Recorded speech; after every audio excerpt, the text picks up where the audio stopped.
জল খাচ্ছিস? এদিকে কাউকে দেবো 10 টাকা দিয়ে জলের বোতল,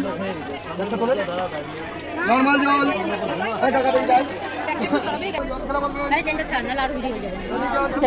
আচ্ছা ঠিক আছে। সবাই কেমন আছেন? আশা করি খুব ভালো আছেন। শুরু হয়ে গেছে নতুন একটা দিন ও শুরু করতে চলেছি নতুন একটা ভিডিও দিয়ে।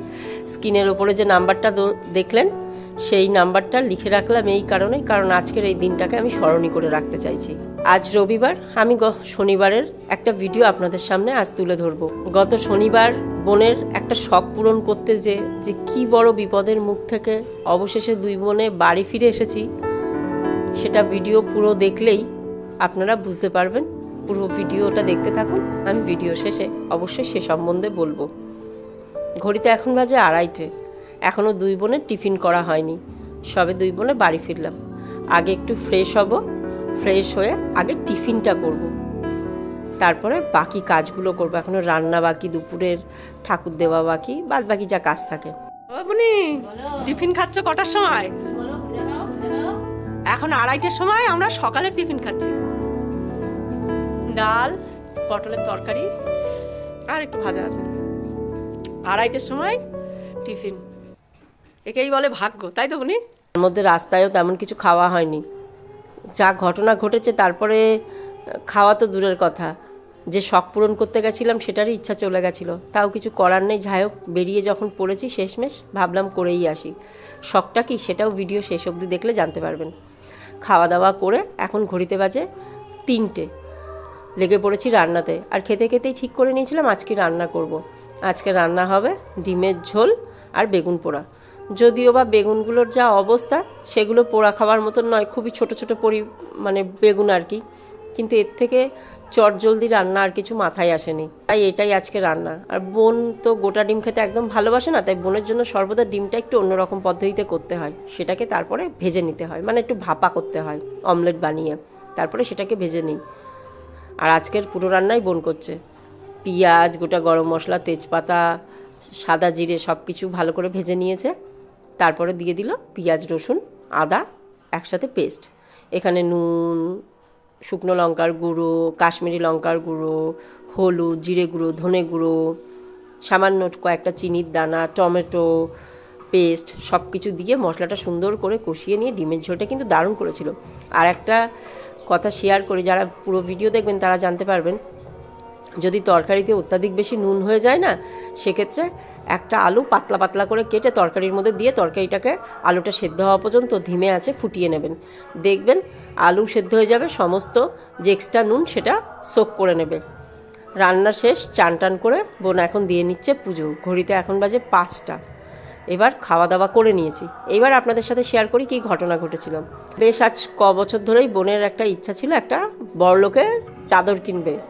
বড়লোক চাদর মানে হলো কম্বল, ওটাকেও বড়লোকের চাদর বলে। সেটা কেনার জন্য বেশ কয়েক বছর ধরেই ভাবছিল। হঠাৎ ঠিক হয়েছিল আজকেই যাব, কিন্তু সকাল থেকে উঠে যাওয়ার কোনো তেমন ইচ্ছা ছিল না। তারপরে মা বারবার বলল যা যা, তারপর ঠিক করলাম চলো যাই। গাড়িতে মানে বাড়ি থেকে বেরিয়ে গেছি 9টা 8:44 একটা ট্রেন ছিল, আর একটা ট্রেন ছিল 9টা 5-এ। তা 8:44 জানি পাবো না, কারণ লেট হয়ে গেছে। তো আমরা 9টা 5-এর ট্রেন ধরবো বলে 9টা 5-এর ট্রেন ধরবো বলে টিকিট কেটে তো আমরা বসে আছি প্ল্যাটফর্মে যেয়ে। কিন্তু ট্রেন আসলো প্রায় 10টা নাগাদ, এবং ট্রেনের যে কোনো গন্ডগোল ঘটেছে বা মানে কোনো সমস্যা হচ্ছে, কাজ হচ্ছে, সেগুলো কোথাও কোনো ডিক্লেয়ার করেনি। বা আমরা প্ল্যাটফর্মে বসে আছি, একবারের জন্য সেটা ডিক্লেয়ার করছে না। টিকিট কেটে নিয়ে বসে আছি, যাব হাবড়াতে।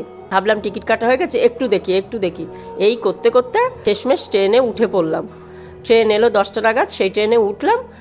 কিন্তু 3টে ট্রেনের প্যাসেঞ্জার, যেহেতু একটা ট্রেনে প্রচুর পরিমাণে ভিড় হয়েছিল, তাও অবশেষে আমরা যাই হোক উঠেছি। উঠে আমরা একদম শেষের দিকে দাঁড়িয়েছি, মানে যে গেটে দাঁড়িয়েছি তার উল্টো দিকের গেটে আমাদের নামতে হবে। এবার জানি হাবড়াতে নামতে খুব বেশি অসুবিধা হওয়ার কথা নয়, তো উল্টো দিকের গেটে আমরা গুমা থেকে যাওয়ার চেষ্টা করছি। এক পা এগিয়েছি, আবার ভাবলাম অশোকনগরে গেলে বাদবাকিটা এগিয়ে যাব। করতে করতে হাবড়া যখন চলে এসেছে, এত পরিমাণে ভিড়, ওদের গেটের সামনে দাঁড়িয়েছে দুটো মেয়ে। বারবার সবাই মিলে ওদের অনুরোধ করলাম যে তোমরা একটু নেমে দাঁড়াও, তোমরা নেমে দাঁড়ালেই আমরা নেমে যাব, আমরা নেমে গেলেই তোমরা উঠতে পারবে। ওরা সবাই মিলে কিছুতে নামলো না, তো নামলোই না, উল্টে আমরাও হাবড়া থেকেও নামতে পারলাম না। তারপরে এবার কি করব, চলে এসেছে সঙ্গতি, আর বোন ছিল আমার, আমি ছিলাম, আমার দুজনের আগে ছিল বোন, মানে বোনটাও গেটের কাছাকাছি, কিন্তু আমি অনেকটা ভেতরে। এবার সঙ্গতি যাই চলে এসেছে, বোন তো সঙ্গতিতে একজনের ধাক্কাধাক্কি করে বোন নেমে গেছে। আমি সেটা উকি মেরে দেখতে পেয়েছি আমার বোন নেমে গেছে। আমার মাথা তো আরও খারাপ, আমার তো টেনশানে আর কাজ করছে না, কারণ ওর কাছে না তো ছিল ফোন, না ছিল টাকা পয়সা যে আমি যোগাযোগ করব যে আমি এই প্ল্যাটফর্মে আছি, তুই এখানে আয় বা তুই ওখানে থাক। আমার মাথা আর কাজ করছে না, ওদিকে আমি আর বেরোতে পারছি না, মানে কিছুতেই বেরোতে পারছি না। তারপরে আমি বোন বোন করে ডাকাডাকি করাতে ও বেরিয়ে হুকি মারছে যে আমার দিদি কই গেল, দিদি আসছে না। আমি কোনোভাবে পয়সার ব্যাগটা টানা হিঁচড়া করে দিলাম, মানে পয়সার ব্যাগ গেছে আটকিয়ে। আমি জানি পয়সার ব্যাগ থেকে গেলে ফোন, পয়সার ব্যাগ সব, তাহলে তো আমি ওখানেই থেকে যাব, আমি তো ট্রেন থেকে বেরোতেই পারবো না, ওর সাথে আমি যোগাযোগ কীভাবে করব। তারপরে শেষমেশ পয়সার ব্যাগটা যেই হাত বাড়িয়ে বোনকে দিয়েছি, ও নিয়েছে, সামনে একজন উঠতে গেছে, বোন তাকে টেনে হিঁচড়ে নামিয়েছে। তাকে টেনে হিঁচড়ে নামানোতে আমার হাতটা যেই পেয়েছে, ও আমার হাত ধরে টান মেরেছে। আমার হাতে ছিল আর একটা ব্যাগ, সেটা এবার আটকে গেছে। সেটাকে আমি ভাবছি ফেলে দিয়ে বেরিয়ে আসবো, কি সঙ্গে সঙ্গে সেই ব্যাগটাকে কোনোভাবে উদ্ধার করতে পেরেছি। সেইটাকে নিয়ে আমি পুরো প্ল্যাটফর্মে বসে পড়েছি। মানে কি যে বিভৎস, কালকে যে কি দিনটা কাটালাম। একটু কিছুক্ষণের জন্য খালি মনে হচ্ছিল যে আজকে হয়তো দুই বোনের মধ্যে কিছু যোগাযোগ করতে পারবো না, কিভাবে যোগাযোগ করব, কি না করব। মানে এরকম 25 বছর ধরে ট্রেনে যাতায়াত করছি, এরকম ভয়াবহ অভিজ্ঞতা এর আগে জীবনে কোনো দিন হয়নি, মানে এই 25 বছরে কোনো দিন হয়নি। সঙ্গতি থেকে আবার ট্রেন ধরে হাবড়ায় এলাম, তারপরে আবার হাবড়ায় গেলাম, আবার ফেরার সময় ওই যে কাজ হচ্ছিল, আবার 1.5 ঘন্টা লেট। তারপরে অবশেষে হাবড়া লোকাল ছিল বলে সেটা একটু ফাঁকা ছিল, আমরা আসতে পেরেছি। আর বোনের শখ বলি এবার, এই যে কম্বলটা দেখছেন, এটা ছিল বোনের শখ। ও আজ 3-4 বছর ধরে বলছে দিদি একটা কম্বল কিনবো, কম্বল কিনবো। শেষমেশ এটাই কিনতে যাওয়ার জন্য যাওয়া আর কি। আর ট্রেনে কাজ হয় 2 দিন ছাড়া ছাড়া, আবার ট্রেনের এই সমস্যা, একবারের জন্য ডিক্লেয়ার করে না, সারাদিন খবরে সারাক্ষণ এই খবর ওই খবর। কিন্তু যেটা কাজের খবর, যে ট্রেনের ওপরে অসংখ্য মানুষের জীবিকা বা সব কিছু নির্ভর করে, একবার যদি জানতাম ট্রেনে গন্ডগোল হচ্ছে বা কাজ হচ্ছে, আমরা দুই বোন বেরোতামই না কালকে। তবে এটা তো শখের জিনিস ছিল। আর কি শখ আছে?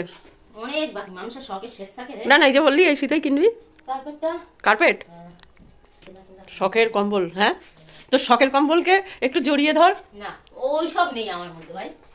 ও শখ করে কম্বল কিনেছিস, কি হয়েছে? জড়িয়ে ধর, বেশ মোটা এটা। ওর নিজের কষ্টের উপার্জনের টাকাই কেনা, কিন্তু এটা নামও কি দিয়েছে জানেন? কালকে গায়ে দিয়েছিল, দিয়ে নাম দিয়েছে এটা বড়লোকের চাদর। কিন্তু আমাদের এখানে যা পরিমাণে ঠান্ডা, কম্বলটা ওর খুব একটা কাজে এলো।